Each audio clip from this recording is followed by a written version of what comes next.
Hello everyone, welcome back to our channel, We the Learners.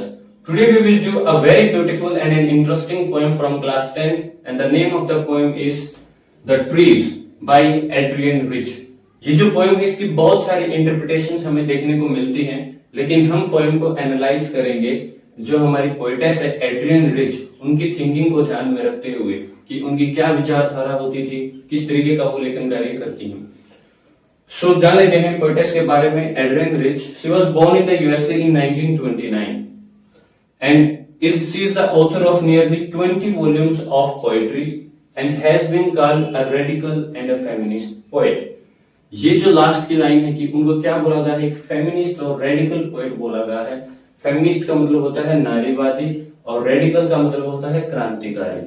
Means जो नारीवादी का मतलब क्या है कि जो औरतों के खिलाफ हो रहे अत्याचारों के खिलाफ आवाज उठाए या उनको उनके अधिकारों के प्रति जागरूक करे। मीन्स बोल सकते हैं नारी सशक्तिकरण, विमेन एम्पावरमेंट में जो सहयोग दे। क्रांतिकारी इसलिए बोला गया है क्योंकि इनका लेखन कार्य इतना स्ट्रॉन्ग होता है, इतने विचारों को, अपने विचारों को इतने अच्छे से ये प्रकट करती हैं कि वो बहुत एक बदलाव समाज में देखने को मिलता है इनकी पोएट्री से, या बोल सकते हो इनका जो भी लेखन कार्य होता है उससे। तो इस चीज को माइंड में रखते हुए हम अपनी पोएम का एनालिसिस करेंगे। पोएम के अंदर अगर हम सिंपली ऐसे ही पढ़ेंगे तो हमें शायद ये लगेगा कि ये डिफोरेस्टेशन की बात हो रही है, लेकिन जैसा कि अब हमें पता चल चुका है जो हमारी पोएटेस है वो एक फेमिनिस्ट और रेडिकल पोएटेस है, तो उस चीज को ध्यान में रखते हुए हम पोएम को एनालाइज करेंगे तो हमें पता चलेगा कि जो ट्रीज हैं वो यहाँ सिंबलाइज कर रहे हैं विमेन को, और जो भी ट्रीज की कंडीशन इसमें दिखाई गई है, जो भी उनका स्ट्रगल दिखाया गया है वो सिंबलाइज कर रहा है विमेन, उनकी कंडीशन को, और जो वो स्ट्रगल कर रही है आजादी के लिए। सो चलिए शुरू करते हैं पोएम का analysis. Can there be a forest without trees? क्या कोई फॉरेस्ट हो सकता है बिना पेड़ पौधों के? नहीं हो सकता। मतलब क्या है, अब मैंने बोला कि ट्रीज को किससे रिप्लेस कर दो, विमेन से, तो क्या कोई समाज हो सकता है, क्या कोई दुनिया हो सकती है बिना औरतों के? Absolutely no. Where are the trees in this poem? इस पोएम के अंदर ट्रीज कहाँ हैं? And where do they go? और वे कहाँ जा रहे हैं? पोएम के अंदर पेड़ कहाँ हैं और वो कहाँ जा रहे हैं? मीन्स जो औरत हैं वो कहाँ हैं, क्या उनकी कंडीशन है, और अब फाइनली वो कहाँ जा रही हैं। The trees inside are moving out into the forest that was empty all these days, where no bird could sit, no insect hide, no sun bury its feet in shadow. The forest that was empty all these nights will be full of trees by morning. पहले हम literal meaning कर लेते हैं, उसके बाद जो metaphorical meaning है उसको समझते हैं।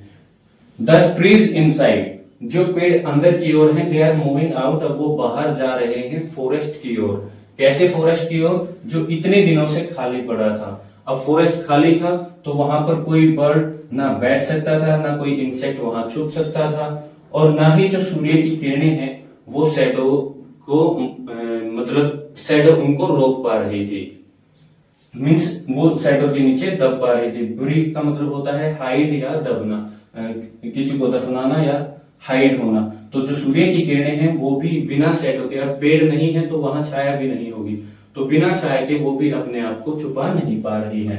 The forest that was empty all this nights, यहाँ जो नाइट्स का जिक्र है वो एक नेगेटिव सेंस में कि इतनी काली रातों से, इतने दिनों से जो फॉरेस्ट एम्प्टी था, खाली था, it will be full of trees by morning, और अब ये सुबह तक भर जाएगा।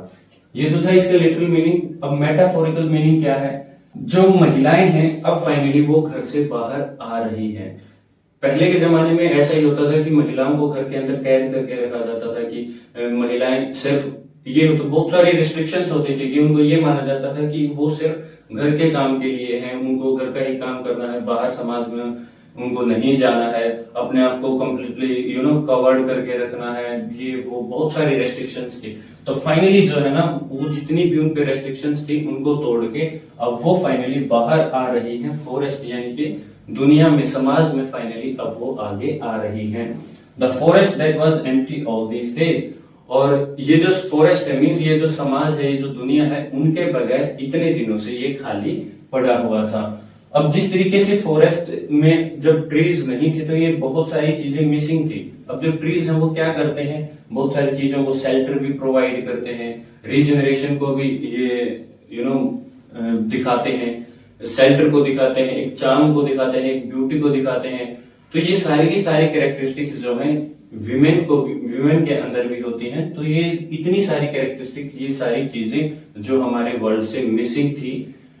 The forest and one more thing कि जिस तरीके से जो पेड़ पौधे हैं वो हमारे एनवायरनमेंट के अंदर एक इकोलॉजिकल बैलेंस को मेंटेन करते हैं, इसी तरीके से जो विमेन है वो भी हमारे समाज में, हमारी दुनिया में एक बैलेंस को स्थापित करती है। जब ट्रीज नहीं थे तो बहुत सारी चीजें मिसिंग थी, इसी तरीके से जब विमेन नहीं थी, उनका पार्टिसिपेशन नहीं था समाज के अंदर, तो बहुत सारी चीजें मिसिंग थी। The forest that was empty all this nights, और इतने दिनों से जो ये दुनिया अब खाली पड़ी हुई थी, इतनी काली रातें इस पर गुजर चुकी हैं, will be full of trees by morning, और सुबह तक जो है इसकी सिचुएशन जो है बदल जाएगी, बिकॉज विमेन ने अब पार्टिसिपेट करना शुरू कर दिया है। उन्होंने जो है आंदोलन कर दिया है, घर से बाहर निकलना उन्होंने शुरू कर दिया है। All night the roots work to disengage themselves from the cracks in the veranda floor. The leaves strain toward the glass, small twigs stiff with exertion, long cracked boughs shuffling under the roof like newly discharged patients, half days moving to the clinic doors. Literal meaning क्या है कि सारी सारी रात the roots work, जो roots है वो काम करती रहती हैं। अब क्या काम कर रही है? To disengage themselves, अपने आप को disengage करना। disengage का मतलब क्या होता है? रिमूव करना, अपने आप को वहां से हटाना। कहां से हटाने की कोशिश कर रही है roots? From the cracks in the veranda floor, की एक वेरेंडा है उसके फ्लोर में क्रैक्स आई हुई है और वहां पर कोई पेड़ है, वहां जो जड़ें हैं वो सारी सारी रात भर काम करती हैं अपने आप को वहां से हटाने के लिए, उन जो क्रैक है उससे अपने आप को रिमूव करने के लिए। The leaves strain towards the glass, और जो पत्ते हैं, स्ट्रेन का मतलब होता है कि वो भी काफी तनावपूर्ण हो गए हैं, वो भी बहुत फोर्स लगा रहे हैं टुवर्ड द ग्लास की ओर, कि जिस ग्लास के अंदर उनको बंद किया गया है वो भी उस ग्लास को तोड़ के बाहर आना चाहते हैं। Small twigs stiff with exertion means बहुत ज्यादा फोर्स, और ट्विग्स छोटी छोटी जो टहनियां हैं वो स्टिफ हो गई है, बहुत ज्यादा फोर्स लगाने से बार बार वो स्टिफ हो गई है, मीन्स हार्ड हो गई है। लॉन्ग क्रैम्प्ड बाउज का मतलब है टहनियां लॉन्ग क्रैम्प्ड, लॉन्ग मीन्स बड़ी और क्रैम्प्ड मीन्स वो तंग हो चुकी हैं। दे आर सफलिंग का मतलब होता है कि कोशिश करना कि किसी जगह से निकलने की जो कोशिश करते हैं, कभी इधर कभी उधर, इस तरीके से जाने की। They are shuffling under the roof, की छत के नीचे। अब उनको ग्रो करने के लिए, बाहर निकलने के लिए जो बड़ी बड़ी शाखाएं हैं उनको जगह नहीं मिल रही है, ऊपर उनपे क्या रेस्ट्रिक्शन है? छत की रेस्ट्रिक्शन है। तो they are shuffling under the roof, इधर उधर जा रही हैं बेचारे। Like newly discharge patient half daze moving to the clinic doors, और इस तरीके से वो इधर उधर मूव कर रही है जैसे कि जो अभी अभी मान लो किसी पेशेंट को डिस्चार्ज किया गया हो हॉस्पिटल से, और जब भी ऐसा देखने को मिलता है हमें कि किसी पेशेंट को डिस्चार्ज किया जाता है हॉस्पिटल से, तो वो थोड़ा सा हाफ डेज होता है, कि मतलब वो कंप्लीट होश में नहीं होता है, वो मेडिकेशन का उस पर थोड़ा सा असर होता है। तो लेकिन वो बहुत उतावला होता है, जो क्लिनिक डोर्स है मीन्स जो हॉस्पिटल के दरवाजे हैं उनकी ओर बहुत उतावला होता है कि वो जल्दी से इनको क्रॉस करके बाहर जाए। लेकिन जो उसकी चाल है वो कैसी रहती है? थोड़ा सा हाफ डेज रहता है, वो मीन्स प्रॉपरली वॉक नहीं कर पाता है, वो हिलडुल के चलता है, बिकॉज ऑफ द मेडिकेशन, जो इतने दिनों से उस पर मेडिकेशन चली है उसका थोड़ा सा असर रहता है। तो उसी तरीके से ये जो बड़ी बड़ी जो टहनियां हैं ये भी उसी तरीके से हिलडुल रही हैं, बाहर जाने के लिए ये भी बेताब है, लेकिन ऊपर क्या है? छत। तो अब इसका जो डीप मीनिंग है वो क्या है कि ये देखो अलग अलग जो पार्ट्स हैं, चाहे वो रूट्स हैं, लीव्स हैं, स्मॉल ट्विग्स है, छोटी टहनियां हैं, बड़ी टहनियां हैं, हर कोई अपने आप को फ्री करने के लिए, आजादी के लिए अपने आप में संघर्ष कर रहा है। तो पोएटेस क्या कहना चाहती है कि इसी तरीके से जो विमेन है, चाहे वो किसी भी पर्टिकुलर एज की है, चाहे वो छोटी बच्ची है, चाहे वो मैरिड वुमेन है, या समझ लो कि कोई माँ है, या वो किसी भी रूप में है, बहन है या किसी की वाइफ है, तो किसी भी रूप में जो महिलाएं हैं वो हर वर्ग की महिलाएं अपने आप में एक संघर्ष कर रही हैं। ये जो उनका संघर्ष है ये रात भर चलता है, रात भर बेचारी सोचती रहती हैं कि किस तरीके से वो अपने आप को इन बेड़ियों से, ये जो सेकल्स के अंदर वो बंधी हुई है, अपने आप को किस तरीके से इनसे वो निकाल पाए। I sit inside, doors open to the veranda, writing long letters in which I scarcely mention the departure of the forest from the house.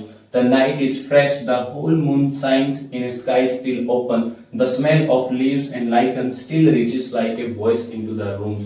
तो अब पोएटेस फाइनली अपने आप को इंट्रोड्यूस करती है और क्या कहती है कि मैं अंदर बैठी हुई हूँ, सामने दरवाजे खुले हुए हैं वेरेंडा की ओर। मीन्स वेरेंडा में क्या है, वो जो भी स्ट्रगल चल रहा था हमारे पेड़ पौधों का, वो मीन्स वो उनको देख पा रही है जो भी स्ट्रगल चल रहा है।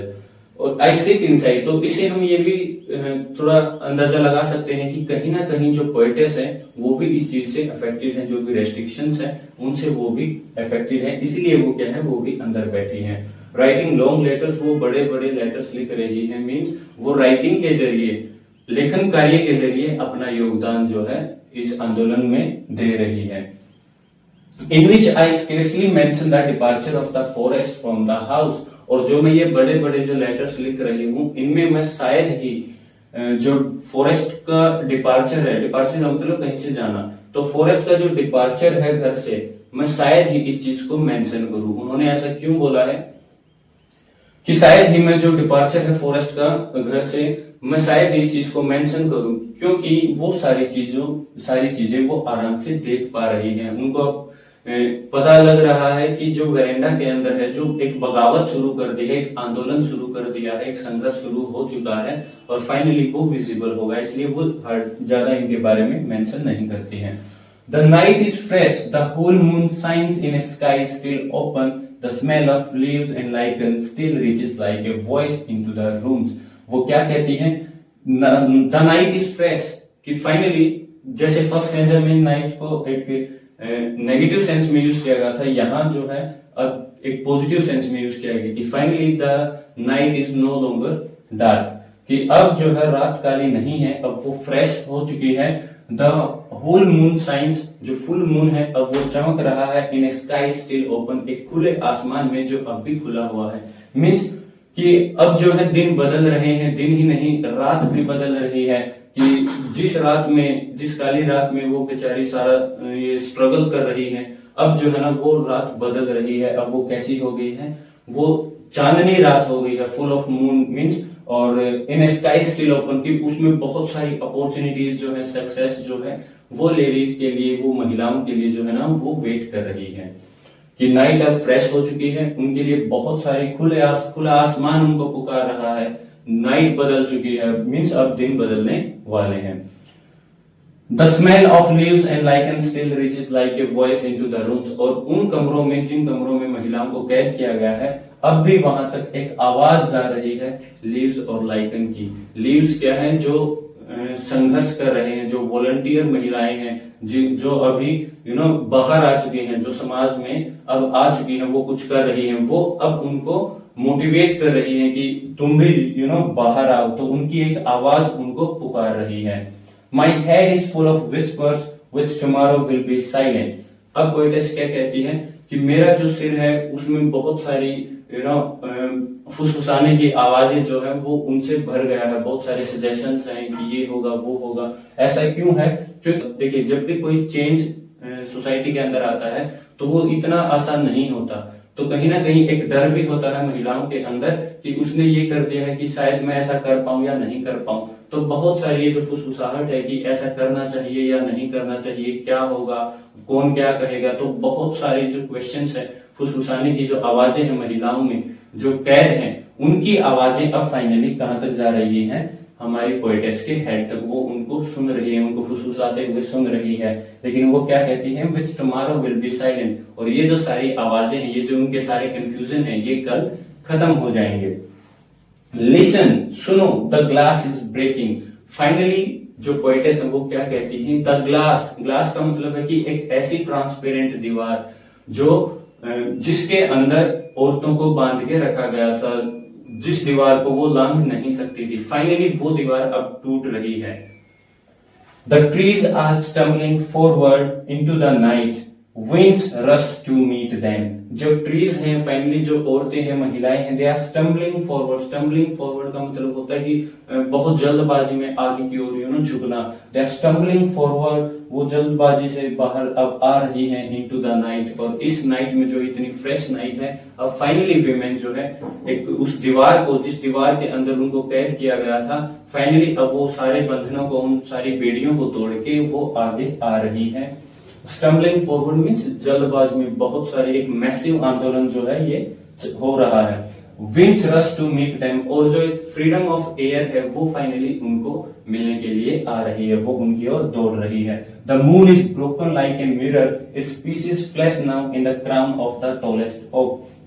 और जो मून है, जो फुल मून था, वो अब एक शीशे की तरह टूट गया है और उसके जो टुकड़े हैं वो अब फ्लैश हो रहे हैं, चमक रहे हैं। कहाँ? In the crown of tallest oak, बड़े से जो बलूत का पेड़ है उसके क्राउन में अब वो चमक रहा है। जैसे कि पेड़ के थ्रू अगर हम चांद को देखेंगे तो वो अलग अलग पार्ट्स में हमें दिखाई देता है। तो ये लिटरल मीनिंग है। अब जो ओक ट्री है उसका क्या मतलब है?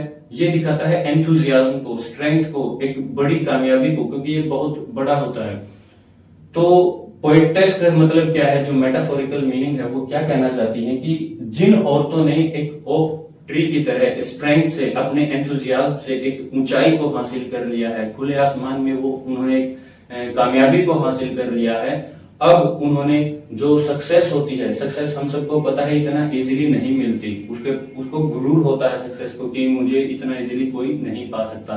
तो वो जो गुरूर है, उन महिलाओं ने एक बलूत पेड़ की तरह ऊंचाइयों को छू के उस गुरूर को चकनाचूर कर दिया है। और वही गुरूर मीन्स वही टूटने के बाद जो है सक्सेस अब उनके माथे पर एक ताज बन के चमक रही है या सुशोभित हो रही है। So this was the interpretation of our poem. अब जान लेते हैं हमारा मैसेज क्या है। एक बहुत गहरा मैसेज हमें इस पोएम से सीखने को मिलता है।